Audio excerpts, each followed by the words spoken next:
अस्सलाम वालेकुम स्टूडेंट्स, कैसे हो आप सब? होप सो कि आप ठीक होंगे। अच्छा बच्चे, हमने स्टार्ट किया हुआ है control of narcotic substance act. और इसका जो ब्रीफ इंट्रोडक्शन है वो मैंने ऑलरेडी आप लोगों को दे दिया हुआ है। आज हमने डायरेक्टली जो जाना है वो डेफिनेशन क्लास पर जाना है।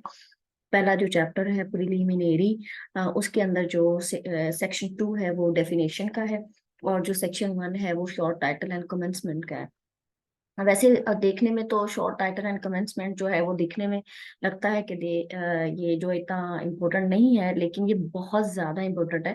क्योंकि जो एग्जामिनर प्रपोजिशन बना कर देता है वो अ, कहीं ना कहीं जो है वो इसी सेक्शन से बना कर देता है। जैसे सपोज कि यहाँ पे लिखा हुआ है कि it extends to the whole of Pakistan.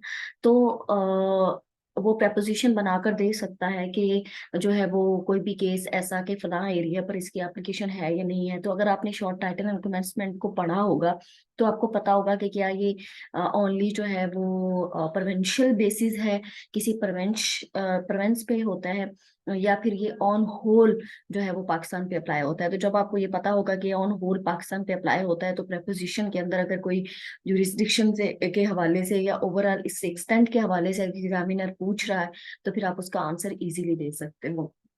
सो हमने डेफिनेशन क्लास स्टार्ट करना है, तो उसमें हमने देखना है सबसे पहले एडिक्ट। एडिक्ट का जो मतलब होता है, एडिक्ट का मतलब होता है आदि शख्स।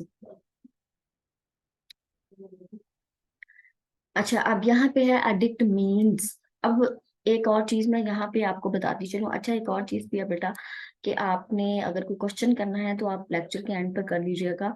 मैं आपको टाइम दूंगी, फिर जो भी एम्बिग्यूटीज होंगी, जो भी क्वेरीज होंगी आपकी, वो हम इंशाल्लाह सॉर्ट आउट कर लेंगे। अच्छा, एडिक्ट का मतलब मीन्स यहाँ पे लिखा हुआ है। मीन्स जो है वो, जहाँ पर मीन्स का वर्ड आ जाए किसी भी कोड के अंदर तो उसका मतलब ये चीज होता है कि इस कोड के अंदर जो डेफिनेशन दे दी गई है वो सफिशिएंट डेफिनेशन है। इसमें कहीं और से कोई और डेफिनेशन इंक्लूड करने की जरूरत नहीं है, लिखने की जरूरत नहीं है। लेकिन जहां पर अगर इंक्लूड का वर्ड आ जाए तो इंक्लूड का मतलब ये चीज होता है कि अगर आप कहीं से भी कोई रेलिवेंट आपको मटेरियल मिलता है, कोई जो है वो ऑथेंटिक डाटा मिलता है, तो वो आप इंक्लूड कर सकते हैं, उसको मजीद जो है वो एलेबोरेटली एक्सप्लेन कर सकते हैं।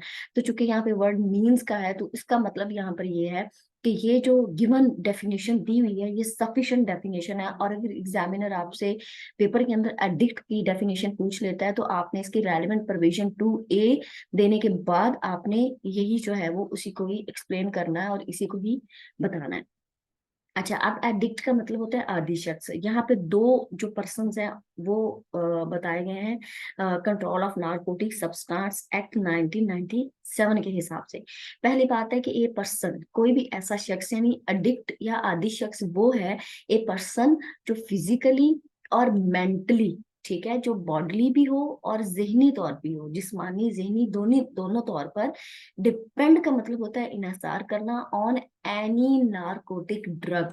यानी अब यहाँ पे लफ्ज जो आ गया है वो एनी नारकोटिक ड्रग्स है, यानी कोई भी जो नारकोटिक ड्रग है। यानी यहाँ पे उन्होंने कोई काइंड्स यहाँ पे नहीं बताई हुई, या यहाँ पे कोई आइटम्स नहीं दिए हुए। तो कोई भी नारकोटिक यानी जो नशावर अद्वियात होती हैं, जिनमें नशा पाया जाता है, जिनमें जिनको लेने से गनुदगी आ जाती है, वो सारी है, कोई भी वट एवर जो भी है। तो यहाँ पे वर्ड उन्होंने एनी का जो है वो दे दिया हुआ है, यानी वो नारकोटिक ड्रग्स और एनी साइकोट्रॉपिक सब्सटेंस। अब साइकोट्रॉपिक सब्सटेंस का मतलब ये चीज होता है जो कि जेहन को मुतासर करे, ठीक है, ये सुकून प्रोवाइड करे। कुछ ऐसी चीजें होती हैं जो जहनी तौर पर जो लोग होते हैं वो डिस्टर्ब होते हैं या परेशान होते हैं, तो वो कोई ऐसे सब्सटेंस लेते हैं जिससे उनको लगता है कि हम रिलीफ फील कर रहे हैं।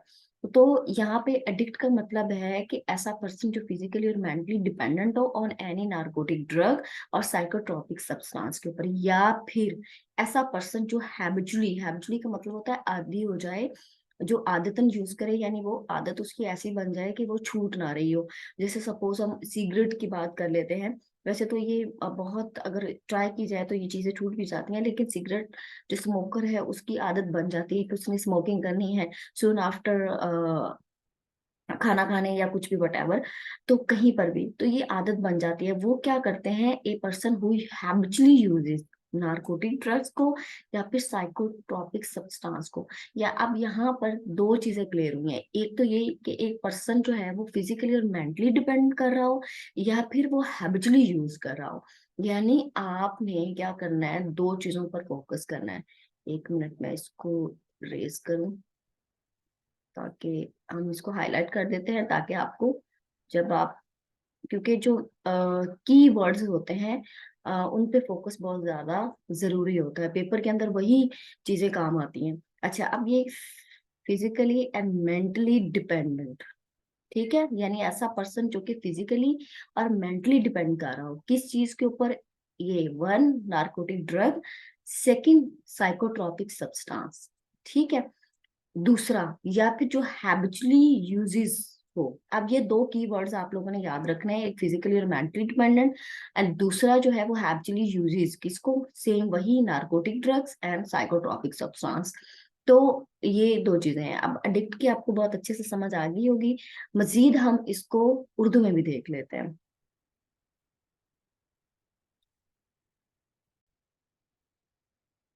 अच्छा, आप ये देखें कि जो है वो ये उर्दू में लिखा हुआ है आदि शख्स, ठीक है। आदि शख्स, अब आदि शख्स से मुराद वो है जो जिस्मानी या ज़हनी तौर पर किसी नशा आवर दवा पर या किसी जहन को मुतासर करने वाली शय पर क्या कर रहा हो, डिपेंड कर रहा हो, इन्हसार कर रहा हो। या फिर जो शख्स आदतन नशा आवर अद्वियात या जहन को मुतासर करने वाली अशिया इस्तेमाल करे, उसको हम आदि शख्स कहते हैं।